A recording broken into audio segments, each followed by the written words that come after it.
Período de férias para muitos papais não tiveram suas férias, mas as crianças estão em casa e nessa época sempre aumenta o número de acidentes com queimadura entre os pequenos. Nós temos uma matéria que fala sobre esse assunto, fica com a gente que é muito de seu interesse, vamos ver.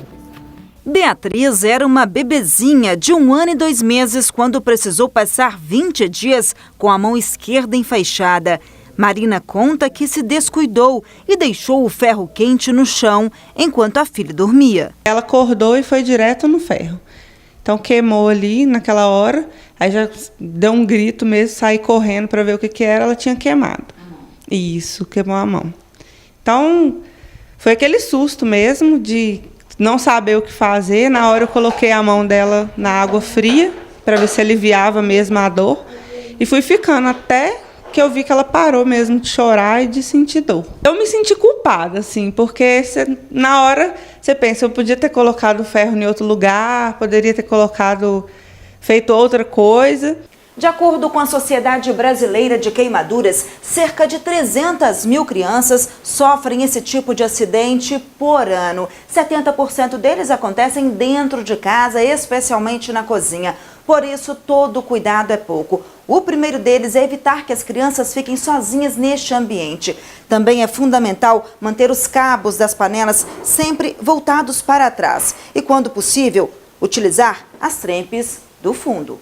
Depois do susto, a mãe de Beatriz e do Samuel diz estar mais alerta. Tem que ficar sempre atento, não pode deixar nada no alcance. Por mais que sempre está avisando também, criança é curiosa, gosta de mexer, de descobrir as coisas. Então, eu fico sempre atenta com isso. Francislene também se sentiu muito culpada quando adormeceu com um vaporizador no chão do quarto da filha e acordou com a Lívia aos prantos. Na época, ela tinha apenas 11 meses. Ela tinha descido e ela tinha ficado presa, porque eu coloquei o vaporizador do lado da cama, ela ficou presa entre a cama e a parede, assim. Ela desceu logo onde estava o aparelho.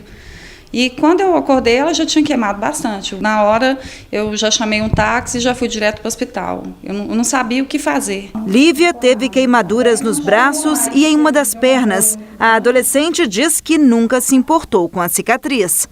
É só marca, então significa que você teve superação, né? Você não deixou aquilo te afetar, então acho que melhor não esconder mesmo. Para mim, as pessoas percebem, a gente incomoda um pouco, mas isso não faz a gente desistir, não. Eu queria que vocês contassem pra gente o que vocês têm vivido, né, na prática, no dia a dia, quais são os maiores riscos, porque dentro da experiência do dia a dia, eles vão poder também trazer pra gente... Como profissionais, o que às vezes é mais arriscado. Bom, a maioria dos acidentes, né, eles acontecem em casa. 80% dos acidentes, eles acontecem dentro de casa. A criança, ela tá na fase da descoberta, então ela não tem muito a noção do medo, do perigo, né? Então ela quer descobrir tudo, ela quer explorar tudo, né? 70% desses acidentes acontecem na cozinha. E é fração de segundos, enquanto a mãe vai pegar uma coisa, a criança puxa, né? A falta de informação, de orientação também ajuda, porque a mãe também nunca imagina que colocar uma sopa em cima da mesa, a criança vai puxar o forro e aquilo vai derramar em cima dela, vai causar uma queimadura. Só um parênteses, Alessandra, eu li uma vez uma matéria que falava sobre acidentes que acontecem em playground de prédio, e a maioria deles é com a mãe ali do lado, na gangorra, no balanço. Perto, né? Então, próximo, né? Criança é muito rápida, e os cuidados, né? E como profissional, como fisioterapeuta, porque quando a gente fala em fisioterapia, a gente pensa assim, um restabelecimento ósseo, muscular, mas a queimadura, ou vítimas de queimaduras também precisam de reabilitação com o fisioterapeuta, né? A gente tem que pensar que a pele é um órgão, né? O maior órgão do nosso corpo. Então, ela é riquíssima em tecidos especializados. Então, ela tem veias, ela tem terminações nervosas, né? Ela participa da proteção do nosso corpo. Então, quando ocorre a queimadura, em diferentes graus, né? Ela vai atingir as camadas mais profundas, que são especializadas e necessitam de uma série de tratamentos, né? Que são feitos pelos médicos em ação com a fisioterapia. A fisioterapia potencializa muito o trabalho do médico, né? Porque a gente diminui muito a questão do edema, né? Que é o inchaço que é provocado. Tem os curativos que são feitos, às vezes, do próprio tecido. E tem a questão de, se não tiver uma vascularização boa, é mais difícil esse processo cicatricial. Quanto mais demorado é esse processo cicatricial, mais susceptível a infecções essa criança, né, ou esse paciente fica, né? E além dessa pele que forma, né, ela tem uma retração. Então essa retração, ela limita movimentos. Então muitas vezes eu já tive um paciente de criança de 6 anos, que o sonho dele era colocar a mão no bolso de novo. Meu Deus. Olha. Porque ele perdeu esse movimento em função de uma queimadura. Difícil. Então, a gente participa dessa reabilitação da pele também. Maravilha. E aí, vamos perguntar para o cirurgião como o processo não é tão simples assim, essa questão da cirurgia, tudo tem que ter muito cuidado. O que não se deve fazer quando acontece uma queimadura ou algo que pode atrapalhar um posterior também? A questão da queimadura é sempre uma urgência, né? Então, o paciente que é vítima dessa lesão térmica, a primeira coisa que ela deve fazer é se afastar da fonte geradora de calor. Né? Tem um jeito, seja ele um líquido quente, que a gente chama de lesão térmica por escaldadura, seja ele a própria chama indireta, o contato com objetos quentes, então ela tem que tentar afastar. Né? A partir do ponto que afastou, ela deve resfriar a área queimada com água corrente, água levemente resfriada ou água corrente, nunca gelo, nunca água gelada diretamente no local que lesou. Né? Isso tem vários benefícios, como assim, a limpeza da própria lesão, a redução do edema. Sim. Na própria redução, a água corrente vai diminuir a potencialização dessa lesão térmica. Então ela vai ser uma lesão que vai ser ponderada, não vai atingir os tecidos de forma que seja mais profunda, né? Então, jamais passar produtos caseiros, passar pomada, chás, muita gente passa maisena, passa café. Então, a gente vê chegando nos pronto-socorros, né, pessoas que passam enormidade de fórmulas, né? Automedicações caseiras. Isso é um perigo, que potencializa aí o agravamento da lesão e, inclusive, a contaminação da ferida, né? E quando, no caso das queimaduras de segundo grau, em que são formadas bolhas, também as pessoas não devem estourar a bolha, não devem.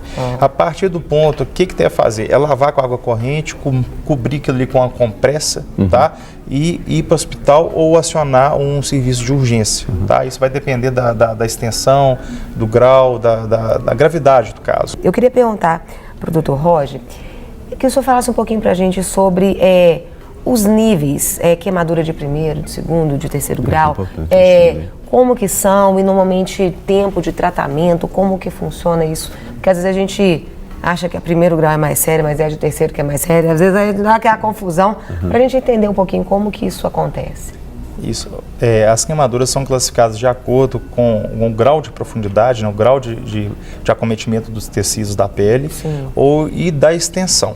Né? Então, às vezes é difícil classificar Às vezes ela é um pouco extensa, mas muito profunda, né? Ou então ela é muito extensa e pouco profunda, né? Então tem alguns critérios que a gente tem que avaliar antes de oferecer um tratamento para essa vítima de queimadura. Então, as queimaduras do primeiro grau, geralmente elas acometem a parte mais superficial da pele, a parte da epiderme. Então, são queimaduras aí, geralmente por sol, né? São queimaduras por sol, fontes de calor próxima.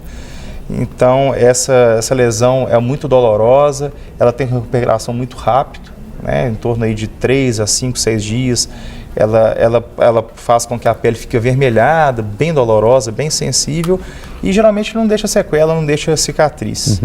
Então, o tratamento, no caso, é hidratante, passar bastante hidratante, né?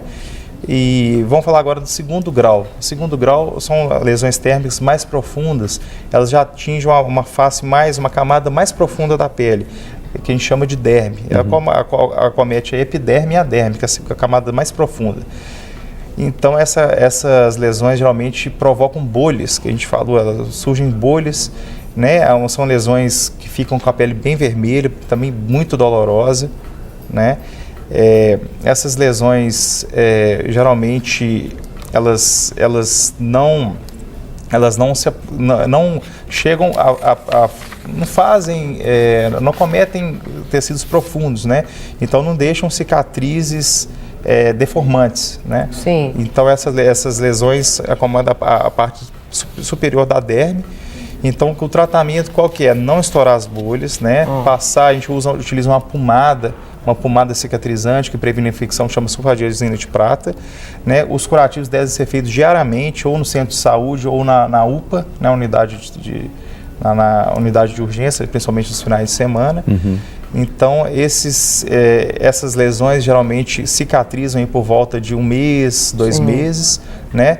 E agora vamos falar das mais potencialmente as mais graves, são lesões de 3º grau. São lesões que a temperatura, a lesão térmica, ela chega até as camadas mais profundas da pele, às vezes em músculos, em ossos, né? Então essas lesões, por incrível que pareça, são as menos dolorosas, porque elas destroem os receptores de dor que estão na pele, né? São lesões em que a pele ficam brancas, ficam amarronzadas, um aspecto de couro mesmo, né? Então essas lesões geralmente tem que ter um acompanhamento bem de perto do cirurgião plástico, necessitam muitas vezes fazer cirurgias que você tem que tirar uma grande quantidade de tecido, um tecido morto, ele tem que ser excisado, tem que ser retirado, né? E posteriormente tem que ser reconstruído aquela região. Então, são esses tipos de pacientes que ficam mais sequelados, né? Que vão depois para a Alessandra para fazer a parte da reabilitação, para tentar tratar as cicatrizes deformantes, são geralmente nesses casos. E além também da queimadura de 3º grau, ela tem um risco muito grave, principalmente as queimaduras térmicas, as queimaduras elétricas, para ter problemas de parada cardíaca, né? Muitas vezes o coração para em decorrência ao choque, né? Então, realmente são lesões muito agressivas, as de 3º grau. Alessandra, na sua experiência, quais são as áreas mais afetadas por essas queimaduras do corpo? Normalmente, né, nas crianças, é a parte do rosto e os membros superiores, porque é onde elas alcançam e puxam e derramam, né? Então, nas crianças, essa área do rosto e dos membros superiores, tronco, né, superior, é a região mais afetada. Nos adultos, aí já é mais variado. Para receber todas as novidades do canal, inscreva-se e, se curtir o vídeo, clique em gostei. Aproveite para acompanhar a Rede Super nas redes sociais.